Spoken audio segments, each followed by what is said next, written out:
Chapter 4. Out of the Badlands. Just before dawn, Marin roused himself from his bed and staggered out half asleep into the gloomy observatory and headed for the glow-grub tub.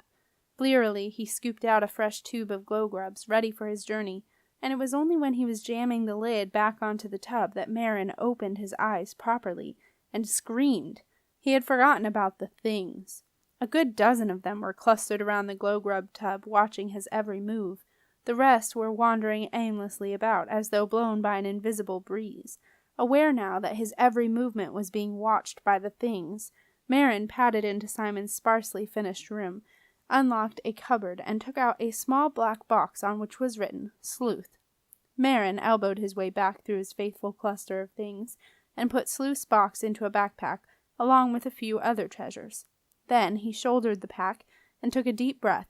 He knew it was time to go. But right then, even the cold, creepy, damp, and lonely observatory stuffed full of things felt a whole lot more inviting than the journey he had in front of him.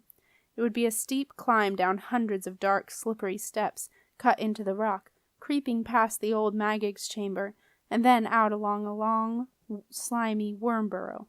But Marin knew he had no choice. He had to go. Any hopes Marin might have had that the things had finished their task and would stay behind in the observatory were dashed when, after he had gone down the first few steps into the darkness, he turned and saw a line of things. They shuffled forward, all elbows and knees, jabbing and kicking at one another, trying to get onto the steps behind him. Great, thought Marin. Just great. Half an hour later, Marin was at the entrance of the discussed worm burrow, but he was not alone. He knew that there were 26 things right behind him.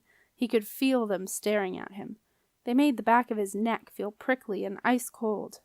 Nervously tapping his grubby fingers on the worm-slimed wall of the burrow, Marin shivered in the damp air.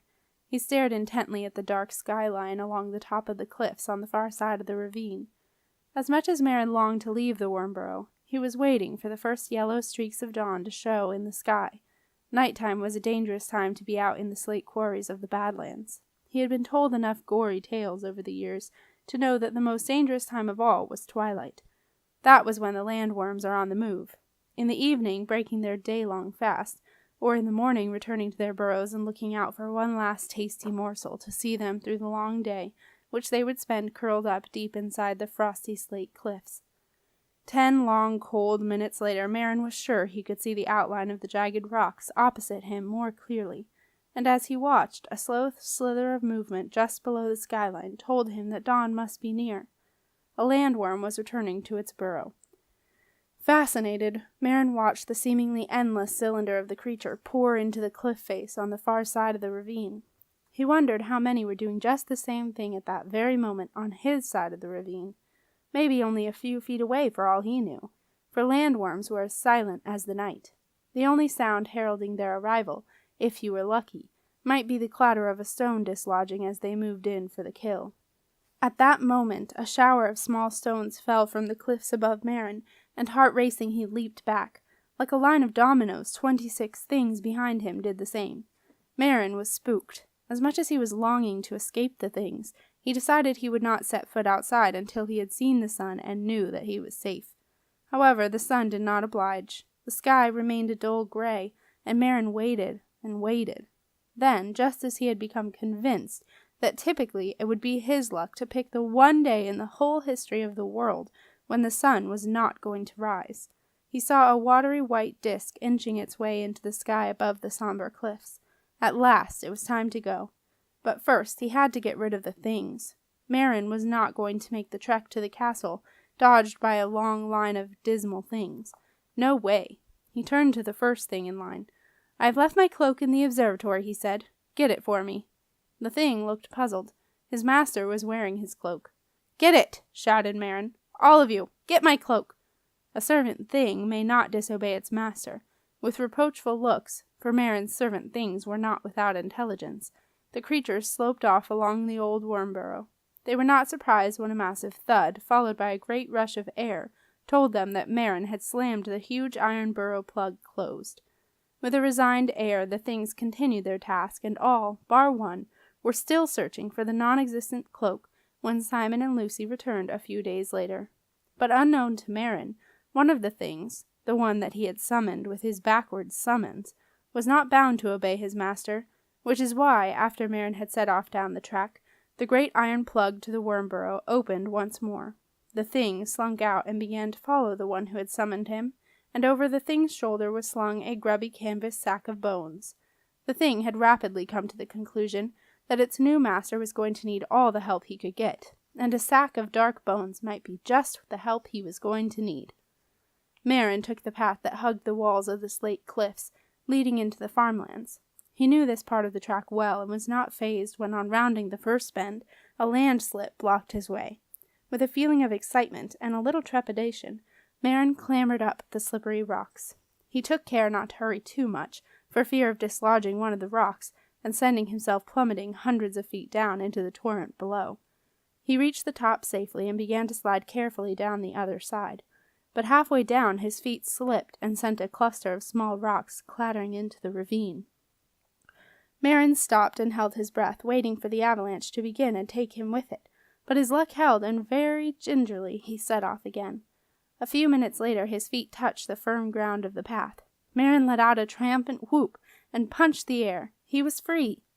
Accompanied by the roaring of the river, flooding far below at the bottom of the ravine, Marin traveled quickly down the ravine path.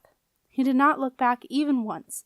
Even if he had, he probably would not have noticed the thing, which blended into the shadows and took on the forms of the rocks in the way that things do when they do not want to be noticed. Before long, Marin was leaving the oppressive slate cliffs of the Badlands behind, and heading into the scattered hill farms of the upper farmlands. This was unfamiliar territory now, but Marin followed a wide track with a surface of dusty, well-trodden earth. When he came to a fork in the road, he was rewarded by a signstone. The tall post of granite was carved with an arrow pointing him to the right, and one word, Castle. Marin smiled. With a confident stride he set off along the right-hand fork. It was a cool spring day, and the sun gave off little heat as it slowly rose above the low-lying cloud, but Marin's brisk pace kept him warm enough. Soon a familiar empty feeling gathered in the pit of his stomach.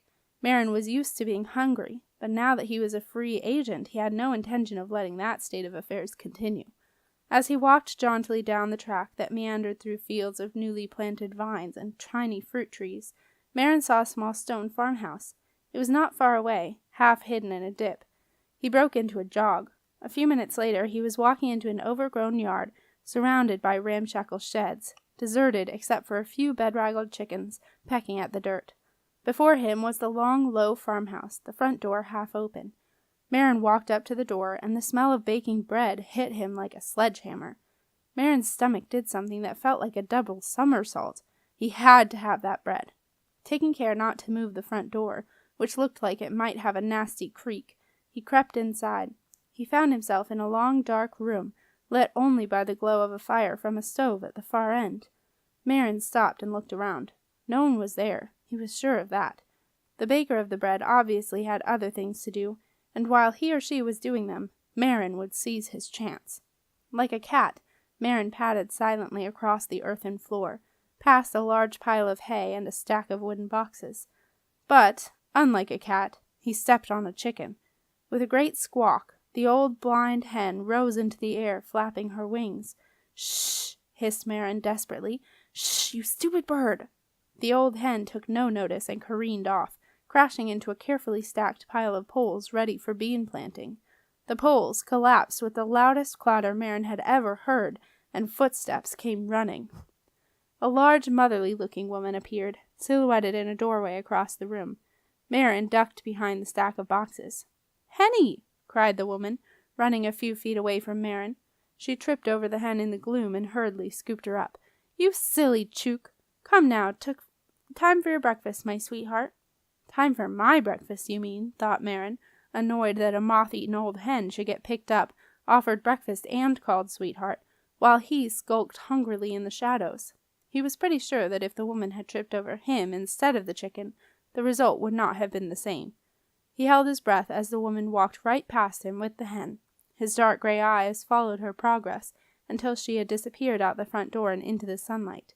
Then, like a streak of black lightning, Marin shot over to the stove, yanked his sleeves down over his hands, wrenched open the oven door, and pulled out a great round loaf of bread. "Ah! Marin gasped under his breath, hopping from foot to foot as the damp heat from the piping hot bread quickly found its way through his sleeves. Juggling the loaf like a great hot potato, Marin shot out of the nearest door, ran around the back of the farmhouse, and found himself in the yard. His way was barred by a mass of chickens, which were being fed by the woman whose bread Marin was still juggling. At the sound of the clucking and fussing among her hens, the woman looked up. "Hey!" she shouted. Marin stopped, unsure what to do. Should he turn and run back into the farm, risking an encounter with the woman's husband or some burly farmhand? Or should he go straight ahead and get out onto the open road? "That's my bread!" said the woman, advancing toward him. Marin looked down at the loaf, as if surprised to see it. Then he made a decision, and ran, straight for the chickens. With much clucking and squawking, the chickens scattered. Feathers flew as Marin plowed through the flock, delivering a few well-aimed kicks as he fled. In seconds he was out on the road and running fast. He glanced back once, and saw the woman standing in the middle of the road, shaking her fist at him. He knew he was safe. She was not coming after him. What Marin did not see, partly because it was daylight and things do not show up well in bright light, but mainly because he was not expecting to see it, was the thing. It flowed along the hedgerows some distance behind him, like a stream of dirty water. Another thing that Marin did not see as he jogged along, hugging the now pleasantly hot bread, was a brown rat sitting in the grass by the side of the road. But the rat saw Marin well enough. Stanley, ex-message rat, ex-Secret Service rat, had no intention of getting anywhere near Marin, particularly near his right boot. But Stanley's old Secret Service habits died hard, and he was curious to know where Marin was going. The boy was, in Stanley's opinion, trouble. Stanley had just spent a couple of weeks with Humphrey, his old message rat service boss, who had fled the castle some 6 months ago after the rat stranglers had formed. Although Humphrey was enjoying his retirement in an apple loft on a small cider farm, and had no intention of returning, he had tried to persuade Stanley to start up the message rat service again. Stanley had promised to think about it. Stanley watched Marin stop at a crossroads. The boy stared at the sign-stones for a few seconds, and then jauntily set off in the direction of the castle. The rat watched Marin stride down the road. With people like that heading for the castle, he thought, a message rat service might well be needed. He made a pact with himself. He would follow Marin, and if the boy did indeed go to the castle, Stanley would take Humphrey's advice. And so it was that two very different creatures followed Marin as he made his way along the winding tracks that led through the farmlands. Buoyed by his newfound freedom, Marin made fast progress, and as night began to fall, he saw the castle in the distance. Weary now, he trudged past the last farm before the river. He looked longingly at the lit candles in the farmhouse windows, and at a family sitting down to supper, but he kept going, following the track through a small wood. One sharp bend later, Marin suddenly found himself out of the trees and on the river bank. Amazed, he threw himself down on the grass and stared. He had never seen anything like it in his life. On the other side of the wide, slow river, a great wall of lights reared up into the night sky, casting their sparkling reflections in the dark waters of the river. Behind the lights, the shadowy bulk of the castle could be seen. Marin knew there were thousands of people inside, each one belonging to one of the lights, all living their lives and going about their business without a thought for a boy sitting on the opposite bank. Suddenly, Marin felt very small and alone. Marin stared at the lights, resisting the urge to count them. He was much given to counting things. And soon his eyes began to pick out more details and make sense of the shapes behind them. He saw the high walls of the ramblings, which seemed to stretch along the river for miles, and in the silence of the river bank he heard the sound of chatter and laughter drifting across the water. He saw the deserted pontoons of the old docks, and the outlines of a few rotting ships, and then, as he looked, eyes wide as an owl's, Marin picked out a ladder of lights that flickered purple and gold and reached impossibly high into the sky. At the top of the ladder was a golden pyramid, glowing with an eerie purple light, and illuminating the underside of a bank of low-lying clouds. A shiver ran through Marin. He knew what that was, the Wizard Tower, a place where he had once spent an unhappy few months with his old master Dom Daniel. It was also, he thought with a sudden rush of anger, where that so-called Septimus Heap boy was right now, no doubt sitting by a warm fire, having supper and talking wizard stuff, and being listened to, as if what he said mattered, but not, thought Marin, for very much longer.